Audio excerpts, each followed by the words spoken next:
संपूर्ण विश्वाला सुख, शांती, मानवता तथा दुःखमुक्तीचा आर्य संदेश देणारे विश्व शांतिदूत महाकारुणिक तथागत भगवान सम्यक संबुद्ध यांना त्रिवार अभिवादन करतो।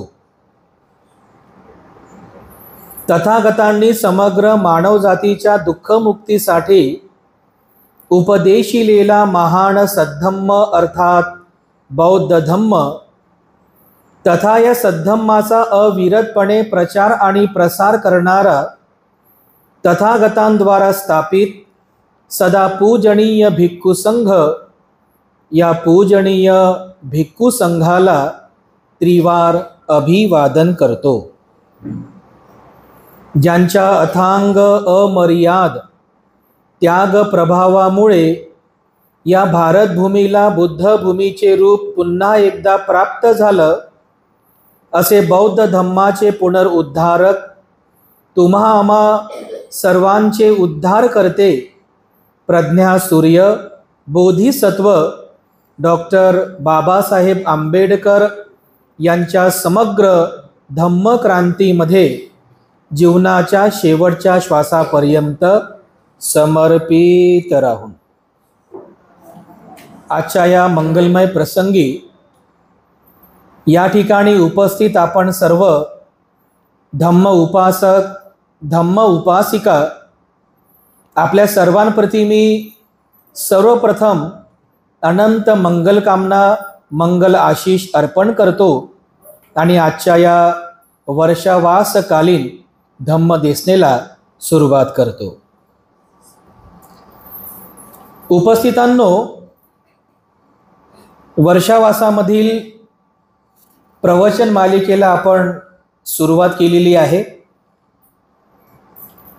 कालच्या धम्मदेसनेमध्ये भारतीय बौद्ध धम्माचा इतिहास, संस्कृती आणि वारसा या प्रवचन मालिकेच्या अंतर्गत बौद्ध धम्मातील जी प्रथम धम्मसंगीती संपन्न झाली, त्या धम्मसंगीतीचा इतिहास, त्या धम्मसंगीतीमध्ये झालेली कार्यवाही आणि त्या धम्मसंगीतीमधून काय परिणाम पुढे आले, याचा एक साधंत इतिहास कालच्या धम्मदेसनेमध्ये आपण बघितला। प्रथम धम्म परिषद संपन्न झाल्यानंतर बरोबर 100 वर्षानंतर, म्हणजे पहिली धम्म परिषद झाली भगवान बुद्धांचं जेव्हा महापरिनिर्वाण झालं इसवी सन पूर्व 483 मध्ये, तेव्हापासून बरोबर 100 वर्षानंतर म्हणजे इसवी सन पूर्व 383 मध्ये जे वैशाली आहे, तुम्हाला माहिती आहे ना वैशाली? आपल्याला फक्त वैशाली नगरी फक्त एकाच कारणामुळे माहीत आहे, ख्याती पावली ती वैशाली नगरी वैभवशाली, आणि त्या नगरीची रूप नर्तिका काय नर्तक ती आम्र, म्हणजे आपल्याला फक्त आम्रपाली, केवळ आम्रपालीमुळे वैशाली माहीत आहे, परंतु वैशालीचा इतिहास एवढा मोठा आहे की एक दिवस सुद्धा कमी पडेल एवढा प्रचंड मोठा इतिहास आहे। ही जी दुसरी धम्मसंगीती आपण आज पाहत आहोत, दुसऱ्या धम्मसंगीतीचा जो इतिहास आपण पाहत आहोत, ही दुसरी धम्मसंगीती सुद्धा याच वैशाली नगरीमध्ये घडलेली आहे। बरोबर प्रथम धम्मसंगीतीपासून 100 वर्षानंतर ही दुसरी धम्मसंगीती वैशालीमध्ये संपन्न झाली, आणि यामागचा इतिहास जो आहे तो पण फार इंटरेस्टिंग इतिहास आहे। वैशालीमध्ये जे भिक्षू राहत होते, त्या भिक्षूंना वज्जीपुत्तक भिक्षू म्हणायचे। काय म्हणायचे? वज्जीपुत्तक भिक्षू। आणि हे जे भिक्षू होते, हे भिक्षू थोडे शहाणे होते। शहाणे म्हणजे काय की अतिविचार करणारे किंवा अति कार्य करणारे। तर हे जे वज्जीपुत्तक भिक्षू होते, हे काय करायचे? वैशालीतले वज्जीपुत्तक भिक्षू ज्या दिवशी उपवासाचा दिवस असायचा, त्या दिवशी विहारामध्ये असे हे गोल बसायचे आणि मधामध्ये एक चांदीचं ताट ठेवायचं, एक गडवा ठेवायचा पाण्याने भरलेला, आणि त्याच्या अवतीभोवती असं गोल बसून हे उपासकांना म्हणायचे की उपासकांनो आम्हाला सोनं दान द्या, उपासकांनो आम्हाला चांदी दान द्या, उपासकांनो आम्हाला कारशापण दान द्या. कारशापण म्हणजे त्यावेळेचे शिक्के, सोन्याचे शिक्के जे असायचे, आम्हाला कारशापण दान द्या. तर उपासक तर भोळे असतात, त्यांना वाटतं भंतीजी दान मागतं तर दिलं पाहिजे. तर कोणी मग सोनं दान द्यायचे, कोणी चांदी दान द्यायचं, कोणी काशार्पण दान द्यायचे. तर त्या भिक्षूंपैकी एक वेगळे भिक्षू होते की ज्याला हे अमान्य होतं. त्या भिक्षूचं नाव होतं भंते यश काकंडपुत्त. त्याच्या पिताजींचं नाव काकंड होतं म्हणून त्यांना काकंडपुत्त म्हणायचे. ते जे यश भंते होते, यश काकंडपुत्त, यांनी ते बघितलं की अरे हे चुकीचं आहे ना. तर भगवान बुद्धाने तर याचा विरोध केलेला आहे, सोनं चांदीचं दान स्वीकार करण्याचा निषेध केलेला आहे. तर यश बनते त्या उपासकांना म्हणाले, उपासकांनो तुम्ही भिक्षूंना सोनं चांदी दान देऊ नका, उपासकांनो तुम्ही भिक्षूंना काशार्पण दान देऊ नका, कारण भगवान बुद्धांनी याचा निषेध केलेला आहे, भगवान बुद्धांनी यांचा निषेध केलेला आहे. तर त्या भिक्षूंना थोडासा राग आला, कोणाच्या वज्जीपुत्त भिक्षूंना. त्यांना वाटलं की हा यश जरा आपल्या निंदा करत आहे उपासकांमध्ये जाऊन. तर त्यांनी या यशला बोलवलं, याला म्हणे यश बनते एक काम करा म्हणे, हा तुमचा हिस्सा घ्या म्हणे. ते हिस्सा घेतात ना मग, तुझं थोडंसं तुझं, हा तुमचा हिस्सा घ्या म्हणे सोन्याचा. यश बनते म्हणाले, अरे भिक्षूंनो हे सोनं चांदी तुम्ही घेऊ नका, कारण बुद्धाने याचा निषेध केलेला आहे. भिक्षूंनी सोनं चांदी स्वीकार करू नये, त्याला परिधान करू नये, बुद्धाने याचा निषेध केलेला आहे. तर त्या भिक्षूंना असं वाटलं की हा यश जरा जास्तच बोलत आहे. त्यांनी ठरवलं की हा जो यश आहे, हा यश उपासकांमध्ये जाऊन आमची निंदा करतो की बा वज्जीपुत्तक भिक्षू विनयाच्या विरुद्ध वागतात, विनयाचं पालन करत नाहीत, हे यश आमची निंदा करतो उपासकांमध्ये. तर त्या भिक्षूंनी एका ठिकाणी येऊन चर्चा करून त्या यशवरती प्रतिसारणीय कर्माचा दंड लावला. भिक्षूंचा विनय आहे, विनयपीठका सांगितलेला आहे, जर कोणी भिक्षू उपासकांमध्ये जाऊन बुद्ध धम्म संघाची जर निंदा करत असेल किंवा एखाद्या भिक्षूची निंदा करत असेल, तर ते त्या भिक्षूने पुन्हा उपासकांमध्ये जाऊन त्या उपासकांना क्षमा मागावी. अशा प्रकारचं जे कर्म आहे त्याला प्रतिसारणीय कर्म असं म्हणतात विनयपीठकात, आणि भिक्खू संघातला विनय आहे. तर त्यांनी यशवरती हे प्रतिसारणीय कर्म लावलं की तुम्ही आमची निंदा करता, उपासकांमध्ये जाऊन आमच्या चुगल्या करता, जाऊन माफी मागा. तर ठीक आहे म्हणे. आता यश एकटे होते ना, ते त्यांची संख्या जास्त होती, म्हणजे ठीक आहे. तर मग ठीक आहे, जातो म्हणे माफी मागायला. पण त्यांना वाटलं त्या भिक्षूंना की हा यश खरोखर माफी मागतो की नाही, कोणतरी बघायला पाहिजे ना, त्यात जाईल परत येईल माफी न मागतात. तर एक छोटे श्रामनेर भंते होते, त्यांना सोबत घेऊन जा म्हणतो, यांना सोबत घेऊन जा, म्हणजे हा तुम्हाला बघेल तुम्ही माफी मागता की नाही. ठीक आहे म्हणे. मग त्या एका छोट्या सामनेरला घेऊन ते पुन्हा वैशालीमध्ये गेले, नगरामध्ये गेले, आणि तिथेच जमलेल्या उपासकांना, म्हणजे कशासाठी गेले होते हे, माफी मागायला गेले होते. पण तिथे जाऊन त्या उपासकांना माफी मागण्याऐवजी, कारण माफी मागायचा प्रश्न येत नाही ना, कारण यश भंते जे बोलायचे ते खरं बोलायचे, सोनं चांदी याचा निषेध केलेला आहे, तर माफी मागण्याचा प्रश्नच येत नाही. तर यश भंतेंनी त्या उपासकांना जाऊन माफी मागणं तर दूर, म्हणजे माफी मागायची गरजच नव्हती, माफी मागितली नाही, उलट त्यांना उपदेश केला. अरे उपासक उपासिकांनो ऐका, उपासक उपासिकांनो ऐका, जेव्हा मी श्रावस्तीमध्ये होतो तर श्रावस्तीच्या जेतवनामध्ये भगवान बुद्धांनी हा उपदेश केलेला आहे. कोणता उपदेश? भगवान बुद्धांनी उपदेश केला की सूर्य आणि चंद्र यांचे 4 उपक्लेश आहेत. उपक्लेश म्हणजे दोष. की ज्याच्यामुळे सूर्याचा आणि चंद्राचा प्रभाव कमी होतो, त्यांचा प्रकाश कमी होतो. सांगा बरं, तुम्हाला माहिती आहे का एखादं उपक्लेश की कशामुळे सूर्याचा प्रभाव कमी होतो? हा, पहिलं कारण बरोबर आहे. पहिलं कारण आहे ढग. बघा आता वातावरण आहे की नाही, ढगा भर दुपार जरी येते पण ढग जर आले तर सूर्याचा प्रकाश कमी होतो, चंद्राचा प्रकाश कमी होतो. ढग हे सूर्य आणि चंद्राचा पहिला उपक्लेश आहे की ज्यामुळे सूर्याचा आणि चंद्राचा प्रभाव कमी होतो. दुसरा उपक्लेश आहे धुके. जर वातावरणामध्ये जर धुके समजतात ना, धुके निर्माण झाले तर बघा सूर्याचा आणि चंद्राचा प्रभाव कमी होतो. हा दुसरा उपक्लेश आहे. तिसरं ग्रहण लागणे. बरोबर आहे, सूर्याला जर ग्रहण लागलं तर सूर्याचा प्रकाश कमी होतो, चंद्राला जर ग्रहण लागलं तर चंद्राचा प्रकाश कमी होतो. हा तिसरा उपक्लेश आहे. आणि चौथा सांगितलेला आहे धूम्रकण. ते बघा आकाशामध्ये धूम्रकेतू येतात ना, त्याचे धूम्रकेतू तुटतात, आकाशामध्ये हवेमध्ये मिक्स होतात आणि त्याच्यामुळे पण त्या धूम्रकेतूंमुळे सुद्धा सूर्याचा आणि चंद्राचा प्रकाश कमी होतो. तर तो यश म्हणतो की अगदी याप्रमाणे उपासक उपासिकांनो, श्रमण जे असतात त्यांचे पण 4 उपक्लेश आहेत की ज्यामुळे त्यांचा समाजामधला प्रभाव कमी होतो.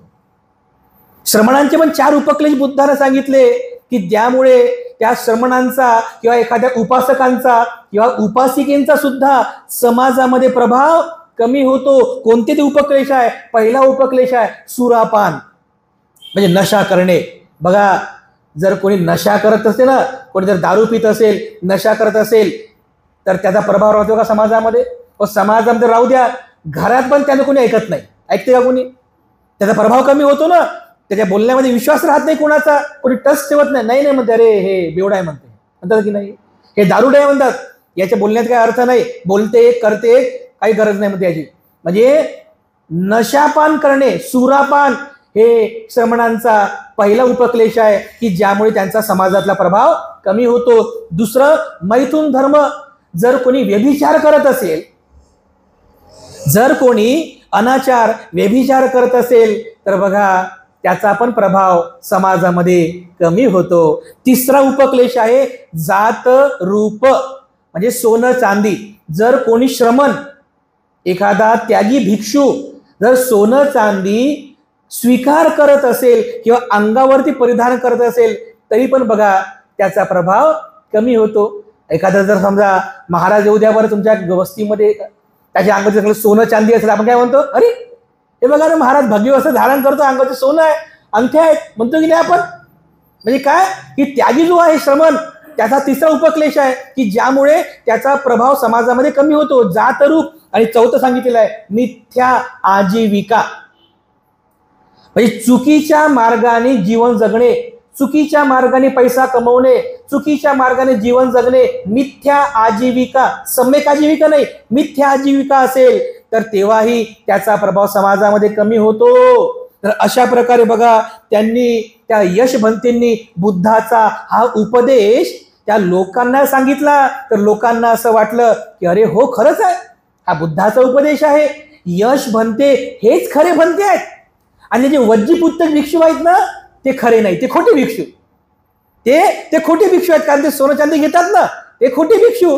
आणि यशभंते एकच असे आहेत की जे खरे आहेत, ते बुद्धाच्या उपदेशाप्रमाणे वागतात. तर त्यांनी विनंती केली की यशभंते तुम्ही आता आमच्या इथेच राहा, याच विहारामध्ये राहा, आम्ही तुमच्या भोजनाची व्यवस्था करतो, तुमच्या चिवडाची व्यवस्था करतो, तुमच्या चतुपच्च्याची व्यवस्था करतो, गिलानपच्च्याची व्यवस्था करतो, तुम्ही इथेच राहा. मग ते जे छोटे सामनेर होते ते परत गेले.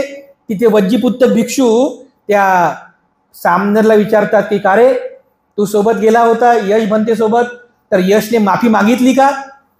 सामनेर म्हणे नाही, माफी तर मागितली नाही. अरे माफी तर मागितली नाही, उलट तुमची चुगली केली म्हणे. उलट त्यांनी असा उपदेश केला की श्रमण लोक सोनं चांदी घेत नाही, श्रमणांना असा बुद्धाचा उपदेश सांगितला म्हणे, तुमची निंदा केली म्हणे की वज्जीपुत्तक भिक्षू हे खोटे आहेत. असे ते वैशालीचे उपासक बोलतात म्हणे की वज्जीपुत्तक भिक्षू हे खोटारडे आहेत आणि यश भंते फक्त एकटे आहेत की जे खरे आहेत. तुमची निंदा केली म्हणे तर त्या वज्जीपुत्तक भिक्षूंना पुन्हा राग आला. ते वज्जीपुत्तक भिक्षू जे होते ना त्यांना पुन्हा राग आला. त्यांना असं वाटलं हा यश काही सुधरत नाही आहे, आपली निंदाच करत आहे. तर त्यांनी पुन्हा विनयपिटकातील उत्प्रेक्षणीय कर्मदंड त्याच्यावरती लावलं. जसं पहिले लावलं प्रतिसारणीय कर्मदंड, पुन्हा लावलं त्या भिक्षूंनी उत्प्रेक्षणीय कर्म. त्या उत्प्रेक्षणीय कर्माचा अर्थ होतो की असा एखादा भिक्षू जो म्हणजे दंडास पात्र आहे त्याच्यावरती उत्प्रेक्षणीय कर्म लावायचं तर तो संघात राहण्याचा पात्र राहत नाही. तो उपसताम त्याला बसवता येत नाही, त्याला संघातून बाहेर काढलं जातं, तो संघाचा सदस्य राहत नाही. याला म्हणतात उत्प्रेक्षणीय कर्मदंड. तर उत्प्रेक्षणीय कर्म लावलं. ही बातमी समजली यश भंतेला की अरे त्या वज्जीपुत्तक भिक्षूंनी माझ्यावरती उत्प्रेक्षणीय कर्मदंड लावलेला आहे आणि माझ्यावर दंड लावण्यासाठी ते आता माझ्याकडे येत आहेत. तर त्यांना आता भेटायचे नाही, कारण त्यांना जर मी भेटलो तर ते माझ्यावरती उत्प्रेक्षणीय कर्म लावतील. तर त्यांचं येण्याच्या अगोदरच हे जे यश भंते असतात हे यश भंते सरळ वैशालीमधून निघून जातात कौशंबीला. कौशंबी म्हणजे आपलं प्रयागराज, अगोदरचं नाव इलाहाबाद. ती आता कुंभमेळा भरला होता ना त्याला बुद्ध काळामध्ये कौशंबी म्हणायचे. सरळ वैशालीमधून ते कौशंबीला निघून गेले. कौशंबीमध्ये एक संबुत सानवाती भिक्षू होते, त्यांना भेटले आणि तिथून पुन्हा गेले सहजातीला. सहजाती नावाचं नगर होतं. आजचं म्हणजे इलाहाबादच्या जवळ एक मिटा नावाचं शहर आहे, त्याला तेव्हा सहजाती म्हणायचे. सहजातीला गेले. त्या सहजाती शहरामध्ये एक विहार होतं आणि त्या विहारामध्ये एक भिक्षू राहत होते. त्या काळातले भारतातले सर्वात विद्वान, भारतातले सर्वाधिक विद्वान, सर्वात सिनियर त्रिपिटकधारी, सर्वात महाविद्वान असे भंते राहत होते त्या सहजातीमध्ये. त्यांचं नाव होतं भंते रेवत महास्तवीर. काय नाव होतं? भंते रेवत महास्तवीर. अतिशय विद्वान भंते होते ते. यश भंते त्या रेवत भंतेला जाऊन भेटतात, वंदन करतात, बाजूला बसतात आणि त्यांना सांगतात ही सगळी कैफियत की वैशालीमध्ये कशा प्रकारे वज्जीपुत्तक भिक्षू हे विनयाच्या विरुद्ध वागत आहेत. विनय हा संकटामध्ये आहे, धम्म संकटामध्ये आहे. तर त्यांनी विचारले की ते भिक्षू जे आहेत कोणत्या विनयाच्या विरुद्ध वागत आहेत ते तरी सांग. कोणत्या विनयाच्या विरुद्ध वागतात? तर यश भंतेजींनी त्यांना 10 विनयाबद्दल प्रश्न विचारले की जे 10 विनय आहेत की ज्याच्या विरुद्ध ते वज्जीपुत्तक भिक्षू वागतात, हे विनय भगवान बुद्धांनी स्वीकार्य केले की नाही, भगवान बुद्धांनी उपदेशित केले की नाही हे समजून घेण्यासाठी प्रश्न विचारतात. तर ते 10 विनय कोणते ते मी तुम्हाला सांगतो. या 10 विनयाबद्दल प्रश्न विचारलेले आहेत. तर यश भंते आणि रेवत महाथेरो भंते यांच्यामध्ये प्रश्न उत्तर होत आहेत. यश भंते रेवत भंतेनं पहिला प्रश्न विचारतात. पहिला म्हणजे 10 विनयाबद्दल आहे. तर त्या 10 विनयाबद्दल एक एक प्रश्न विचारतात. पहिला प्रश्न विचारतात त्याचे पहिला प्रश्न आहे, पहिला आहे शृंगी लवन कल्प, त्याला म्हटलेला आहे. काय म्हणतात? शृंगी लवन कल्प. याचा अर्थ होतो गाई आणि म्हशी जे शिंग असतात ना आतमधून पोकळ असतात, ते वज्जीपुत्तक भिक्षू काय करायचे, त्या शिंगांच्या पोकळीमध्ये मीठ भरायचे, मीठ, आणि ते शिंग आपल्यासोबत ठेवायचे. समजा कोणी भोजनाला बोलवलं आणि भोजनामध्ये जर मीठ नसेल तर त्याच्यातून काढून त्याच्यावर मीठ टाकायचं, म्हणजे स्वाद वाढव म्हणून. टेस्टी जेवण करायचं ना तर स्वाद ते तसं ठेवायचे. याला म्हणतात शृंगी लवन कल्प. तर यश भंते प्रश्न विचारतात की भंते शृंगी लवन कल्प स्वीकार्य आहे की नाही? बुद्ध काय म्हणजे रेवत भंते काय म्हणतात? नाही, हे स्वीकार्य नाही आहे. दुसरा प्रश्न विचारतात द्विउंगल कल्प. याचा अर्थ होतो जसं आपली सावली म्हणजे दुपारी 12 वाजता आपली सावली बरोबर आपल्या पायाखाली असते, त्याच्या अगोदर भिक्षूंनी भोजन करून घ्यावं मध्यान्हाच्या अगोदर उपवासाच्या दिनी. द्विउंगल म्हणजे 2 बोट, द्विउंगल म्हणजे हिंदीतला शब्द आहे उंगली, काय म्हणतात अंगुली, उंगली म्हणतात ना. द्विउंगल कल्प म्हणजे आपली सावली आणखीन 2 बोट पुढे येईपर्यंत, म्हणजे 12:30-1 वाजेपर्यंत ती सावली आणखीन 2 बोट पुढे येईपर्यंत चालतं, जेवण केलेलं पण चालतं, हा विनय. तर ती विचारतात द्विउंगल कल्प स्वीकार्य आहे की नाही. रेवत भंते म्हणाले नाही, हे स्वीकार्य नाहीये. पुन्हा तिसरा प्रश्न विचारला, गामांतर कल्प, गामांतर कल्प स्वीकार्य आहे की नाही. गामांतर कल्प याचा अर्थ होतो, एकदा गावात जाऊन भिक्षाटन केलं, विहारामध्ये आले, जेवण केलं, पण पोट भरलंच नाही, तर पुन्हा गावात जाऊन भिक्षा मागायची का. ते वज्जीपुत्र भिक्षू असेच करायचे. तर मग गामांतर कल्प विहित आहे की नाही. तर रेवत भंते म्हणाले की नाही, एकदा भिक्षा मागितली पुन्हा भिक्षा मागायचं नसतात, हे स्वीकार्य नाही. त्यानंतर चौथा विचारता प्रश्न, आवास कल्प स्वीकार्य आहे की नाही. आवास कल्प याचा अर्थ होतो की एकाच विहारामध्ये भिक्षू राहतात, पण 4-5 भिक्षू त्यांचं वेगळं उपोषण करतात, पाठीमोकं करतात, 4-5 भिक्षू त्यांचं पाठीमोकं वेगळं करतात, म्हणजे वेगवेगळं उपोषण करतात. तर हे स्वीकार्य आहे की नाही, की एकाच विहारामध्ये वेगवेगळं उपोषण करणं स्वीकार्य आहे की नाही. तर काय म्हणते रेवत भंते, स्वीकार्य नाही ना, गट करून एकच करावं लागते, गटबाजी करता येत नाही, हे सुद्धा स्वीकार्य नाही. त्यानंतर अनुमती कल्प, 5 विचारतात अनुमती कल्प स्वीकार्य आहे की नाही. अनुमती कल्प याचा अर्थ होतो, समजा एखाद्या विहारामध्ये उपोषण झालं, नंतर जर कोणी भिक्षू आला तर त्याने सुद्धा उपोषण केलेलं आहे असं समजावं का. तर मग काय म्हणतील आता उत्तर, नाही, कारण तो भिक्षू नंतर आला ना, त्याला उपोषण कसं लागू होईल. तर हे सुद्धा स्वीकार्य नाही आहे. त्यानंतर 6 विचारतात अचीर्ण कल्प, काय आहे, अचीर्ण कल्प स्वीकार्य आहे की नाही. याचा अर्थ होतो, आपले जे गुरु आहेत ते जसं वागतात तसंच वागायचं.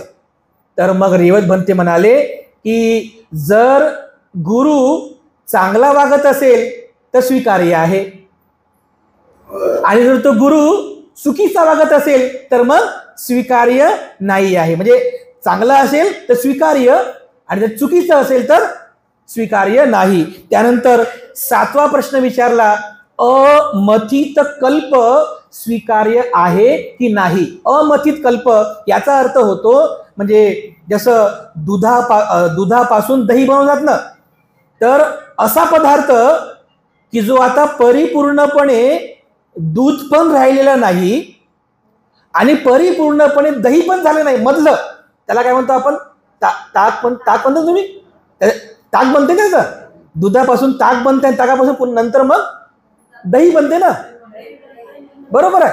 तर त्याला म्हणतात अमथित, म्हणजे परिपूर्णपणे दूधही नाही आणि परिपूर्णपणे दही पण झालेलं नाही, जे मधला जो पदार्थ आहे. तर दुपारी 12च्या नंतर तो पदार्थ घेता येतो की नाही. तर रेवत भंत म्हणाले नाही, हे स्वीकार्य नाही आहे.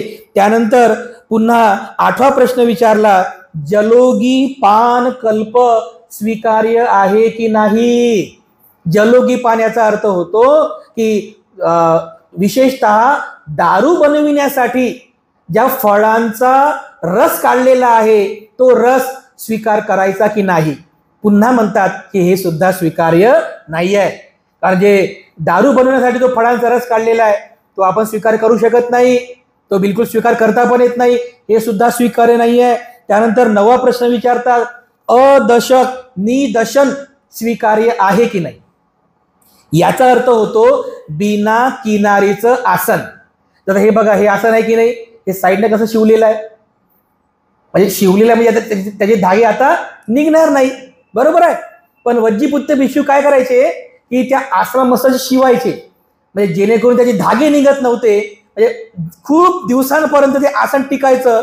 म्हणजे बिना शिवलेलं आसन हे स्वीकार्य आहे की नाही. म्हणजे शिवलेलं तर ते सुद्धा स्वीकार्य नाही आहे. या आसनाला असं शिवून शिवून त्याचा अदसक निदसक कल्प हे स्वीकार्य नाही आहे. आणि त्यानंतर 10वं विचारतात प्रश्न की म्हणते जात रूप रजत म्हणजे सोनं चांदी दागिने स्वीकार्य आहे की नाही. तर काय म्हणतील? स्वीकार्य नाही आहे. भिक्षूंना सोनं चांदी स्वीकार करता येत नाही. मग तेव्हा यश भन्ते आनंदी झाले. अरे आता बरं झालं, रेवत भन्ते आपल्या पार्टीकडून आले, म्हणजे गट झाले बघा. हे अशा पार्ट्या तयार झाल्या, गट तयार झाले. त्यांना आनंद झाला की रेवत भन्तेंनी अगदी योग्य पद्धतीने विनयाचं म्हणजे विनयाचं उत्तर दिलेलं आहे. आणि रेवत भन्ते खरंच विद्वान होते, त्यांनी विनयाला योग्य पद्धतीने संबोधित केलं. तर यश भन्तेंनी रेवत भन्तेंना आपल्या बाजूनं म्हणजे उभं केलं. पण ही गोष्ट समजली वज्जीपुत्तक भिक्षूंना की यश जो आहे तो कौशंबीला गेला, कौशंबीवरून सहजातीला गेला. तिथे जाऊन रेवत भन्तेजींना आपल्या पक्षामध्ये सामील करून घेतलं. तर हे वज्जीपुत्तक भिक्षू हे सुद्धा सहजातीला गेले ह्याच रेवत भन्तेजींना भेटायला. त्यांना असं वाटलं की रेवत भन्तेजींना थोडीशी जर लालसा दाखवली, चिवर भिक्षापात्र वगैरे असं दिलं की ते आपल्या पार्टीमध्ये येतील, आपल्या पक्षामध्ये येतील. हे सहजातीमध्ये गेले. रेवत भन्तेजींना चिवर दिलं की म्हणते हे चिवर स्वीकार करा.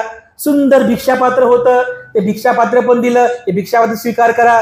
आणि स्वीकार करताना म्हणाले की तुम्ही हे चिवर हे भिक्षापात्र मला देत आहे, सांगा कशासाठी?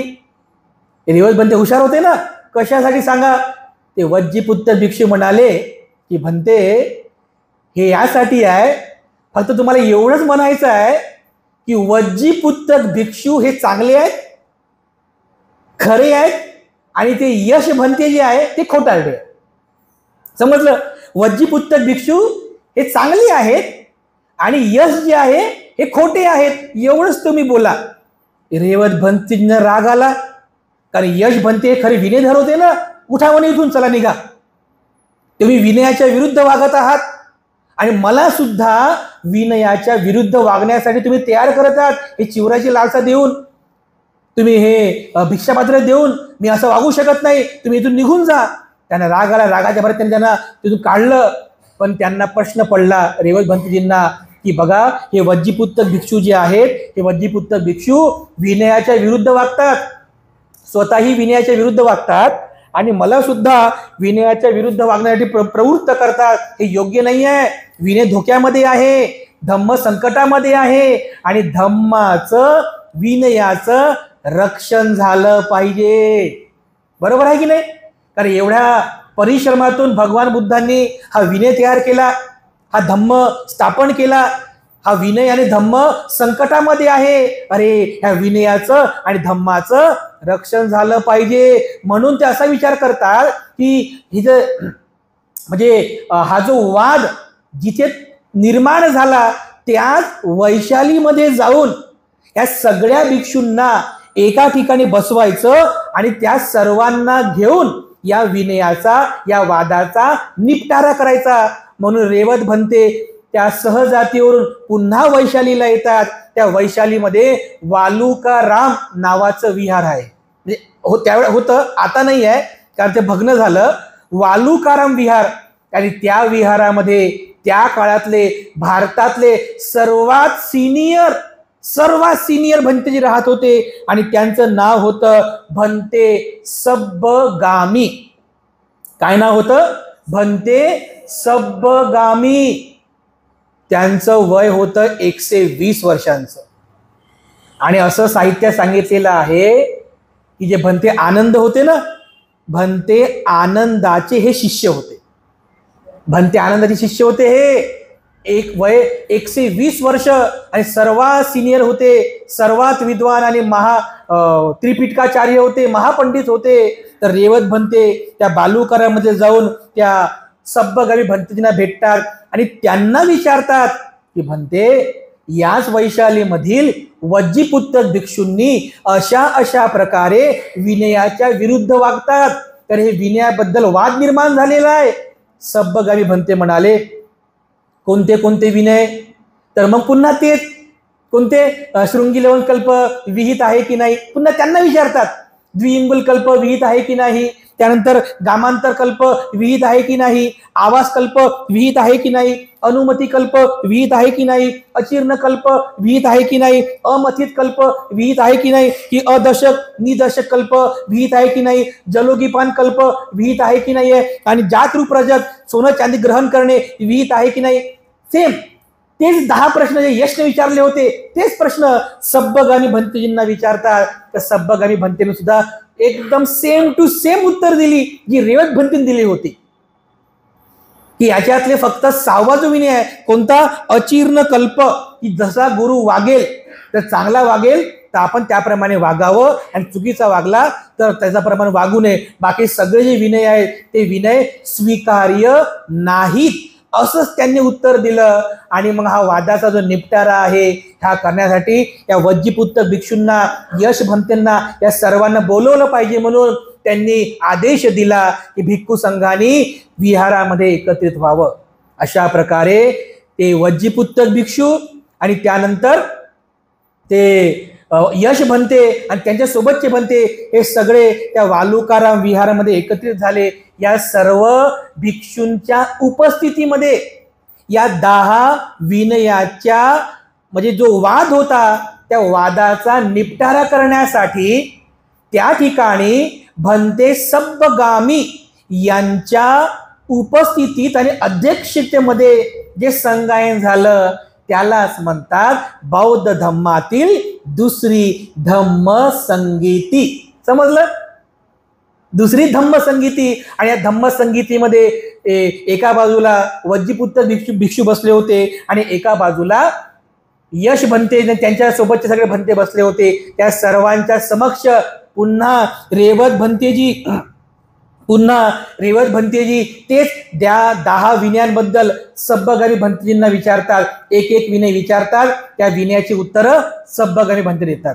रेवत भंते पुन्हा विचारतात, त्यांची उत्तरं सब्बग आणि भंते देतात. असं करता करता संघाला मान्य आहे का? संघ म्हणायचा हो हो मान्य आहे. संघाला मान्य आहे का? हो हो मान्य आहे. असं करता करता शेवटी सगळे विनय झाले. सगळे विनय अस्वीकार्य झाले, स्वीकार्य नाही असं बुद्धाने सांगितलेलं आहे. असं म्हणून तेव्हा यश भंतेचा विजय झाला आणि वज्जीपुत्र भिक्षू हारले. बघा, पण वज्जीपुत्र भिक्षू जे होते ते हारले आणि हारल्यामुळे त्यांना पुन्हा राग आला. तर हारल्यानंतर राग येतो ना, ते हारले, पराजित झाले.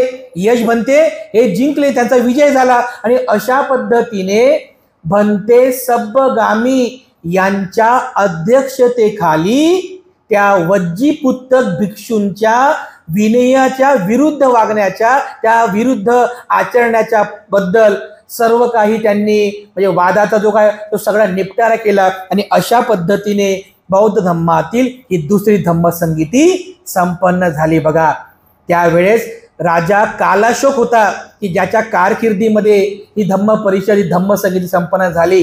पहिल्या परिषदेमध्ये कोण होता? राजा अजातशत्रू, की ज्याच्या कारकिर्दीमध्ये पहिली धम्मसंगीती संपन्न झाली.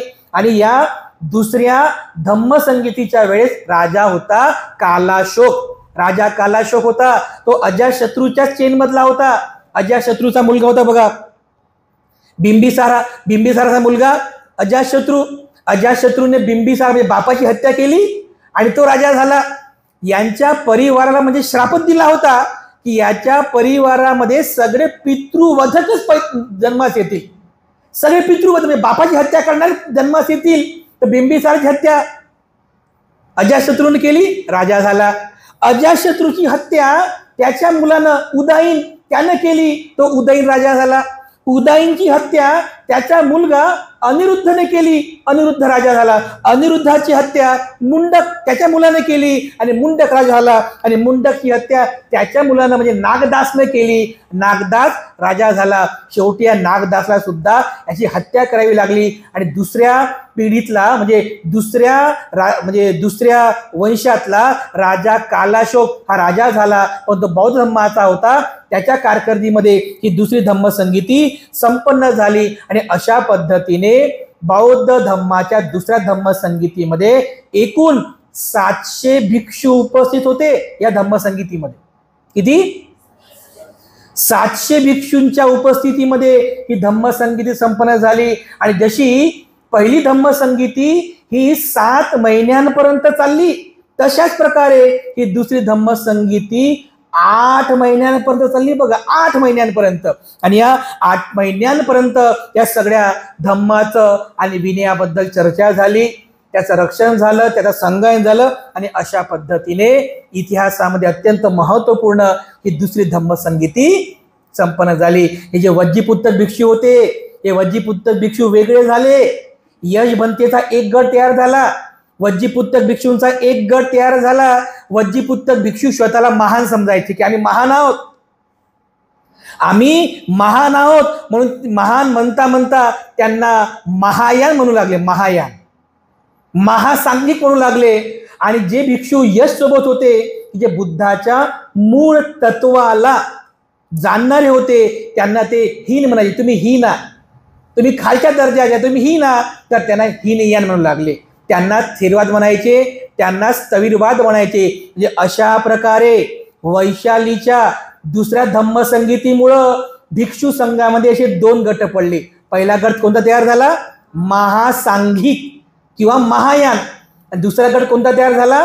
थेरवाद किंवा हीनयान किंवा स्थविरवाद. असे 2 गट तयार झाले बघा. ह्या दुसऱ्या धम्मसंगीतीतला सर्वात मोठा हा परिणाम आहे की भिक्खू संघ 2 गटात विभाजित झाला. हा जो महायान संप्रदाय निर्माण झाला, या महायान संप्रदायाचे पुढे सम्राट अशोकाच्या काळापर्यंत 6 आणखीन गट पडले. या महायान संप्रदायाचे पुन्हा 6 गट पडले. आणि जो यशवंतेचा गट होता म्हणजे हिनियान थेरवादी गट, त्याचे पुन्हा 12 गट पडले, 12 संप्रदाय निर्माण झाले. अशा प्रकारे महायान संप्रदायाचे पुन्हा 6 संप्रदाय झाले आणि थेरवादी संप्रदायाचे पुन्हा 12 संप्रदाय झाले. किती झाले? एकूण 18 संप्रदाय. सम्राट अशोकाच्या 3ऱ्या धम्मसंगीतीपर्यंत, सम्राट अशोकाच्या काळापर्यंत बौद्ध भिक्खू संघामध्ये 18 संप्रदाय निर्माण झाले बघा. 18 संप्रदाय. सम्राट अशोक सुद्धा अचंबित झाला हे सगळं बघून. तर मोठा इतिहास आहे बघा. तर अशा प्रकारे हा दुसऱ्या धम्मसंगीतींचा इतिहास आजच्या या धम्मदेशनेमध्ये आपण बघितला. हा जो सगळा जो इतिहास आहे, हा सगळा इतिहास त्रिपिटकामध्ये विनय पिटका सांगितलेला आहे. विनय पिटकातला एक ग्रंथ आहे बघा, छोटासा 4थ्या नंबरचा ग्रंथ आहे, चुल्लवग्ग नावाचा ग्रंथ आहे. त्या चुल्लवग्गामध्ये जो 12वं प्रकरण आहे त्याला म्हटलेलं आहे सप्तशतिका. सप्त म्हणजे 7, शतिका म्हणजे शेकडा. किती म्हणजे 700. सप्तशतिका म्हणजे 700. आणि 700 म्हणजे काय की या धम्मसंगीतीमध्ये 700 भिक्षू उपस्थित होते, म्हणून या धम्मसंगीताच्या प्रकरणाचं नाव आहे सप्तशतिका. तर या सप्तशतिकेमध्ये या 700 भिक्षूंच्या उपस्थितीमध्ये संपन्न झालेली ही दुसरी धम्मसंगीती, जी वैशालीच्या बालुकाराम विहारामध्ये भंते सब्बगामी यांच्या अध्यक्षतेखाली आणि राजा कालाशोक याच्या कारकिर्दीमध्ये संपन्न झालेली आहे. तर अशा प्रकारे ही धम्मसंगीती, या धम्मसंगीतीचा हा इतिहास, या धम्मसंगीतीने झालेली सगळी काही कार्यवाही आणि त्याचा संपूर्ण परिणाम आजच्या धम्मदेशनीमध्ये आपण बघितलेला आहे. तर सरते शेवटी मी पुनश्च एकदा तुम्हा सर्वांच्या प्रती मंगल कामना अर्पण करतो आणि अधिक न बोलता आपल्या सर्वांप्रती आशीर्वाद गाथेतून मंगल कामना अर्पण करून आजची धम्मदेशना या ठिकाणी समाप्त करतो.